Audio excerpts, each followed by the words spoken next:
গরম তাপমাত্রা অনেকটা বেড়ে গিয়েছে, ফলে স্থানীয়ভাবে মেঘ তৈরি হচ্ছে এবং সেখান থেকে বজ্র বিদ্যুৎ সহ বৃষ্টি হচ্ছে। ইতিমধ্যে কলকাতা শহরের টালা প্রত্যয়ের কাছে রয়েছি এবং এই টালার যে জায়গা রয়েছে, টালার পার্কের কাছে যে জায়গা রয়েছে সেখানে রয়েছে। এক পশলা বৃষ্টি হয়ে গিয়েছে। আমরা যে জায়গাগুলো দেখতে পাচ্ছি আপনাদের জানিয়ে দিই।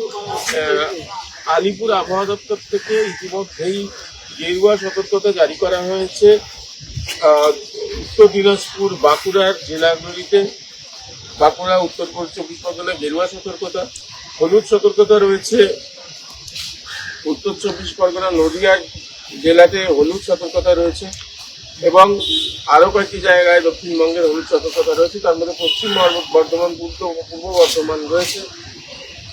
গেরুয়া সতর্কতা আরেকটি জায়গায় রয়েছে, সেটা জানা যাচ্ছে পূর্ব বর্ধমান, পশ্চিম বর্ধমানের যে সতর্কতাগুলো কিছু জায়গায় গেরুয়া সতর্কতা রয়েছে। অর্থাৎ যেটা পরিষ্কার বোঝা যাচ্ছে যে এই গরমের যে আবহাওয়া রয়েছে তার ফলে যে মেঘ তৈরি হয়েছে, জায়গায় জায়গায় স্থানীয়ভাবে মেঘ তৈরি হয়েছে, বজ্রগর্ভ মেঘ তৈরি হয়েছে এবং তার ফলে বজ্রবিদ্যুৎ সহ বৃষ্টিপাতের সম্ভাবনা সতর্কতা আলিপুর আবহাওয়া দপ্তর দিচ্ছে। এর মধ্যেই আরও কয়েকটি খবর এসে পৌঁছলো। এই মাত্র দেখতে পাচ্ছি আমরা যে শুধু ওই জেলাগুলি নয় যেগুলি বললাম, সেগুলি এছাড়াও মেদিনীপুর, হাওড়া, হুগলি, কলকাতা, সমস্ত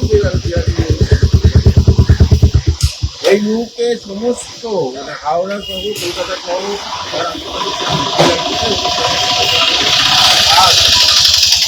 ঝাড়গ্রাম মধ্যে বুঝতে পারছেন যে মেঘ তৈরি হচ্ছে, ভালো রকম মেঘের সৃষ্টি হয়েছে, বজ্রগর্ভ মেঘের সৃষ্টি হয়েছে। ফলে দক্ষিণবঙ্গ জুড়ে যে তাপমাত্রা বৃদ্ধি এবং তার ফলে মেঘ তৈরি হয়েছে, তার ফলে যে বৃষ্টির সম্ভাবনা কিন্তু বজ্রবিদ্যুৎ সহ বৃষ্টি এবং কোথাও কোথাও দমকা হওয়ার পূর্বাভাস থাকছে। অর্থাৎ তীব্রতা ততটাই, যেরকম গেরুয়া সতর্কতা মানে হচ্ছে তীব্র, লাল মানে আরো তীব্র, সেখানে দুর্যোগপূর্ণ আবহাওয়ার সম্ভাবনা থাকে। যেরকম আবহাওয়া রয়েছে তাতে দুর্যোগপূর্ণ আবহাওয়ার সম্ভাবনা থাকে। যে বৃষ্টিটা হচ্ছে সেটা আমরা যেরকম বর্ষার বৃষ্টি দেখতে অভ্যস্ত সেরকম নয়।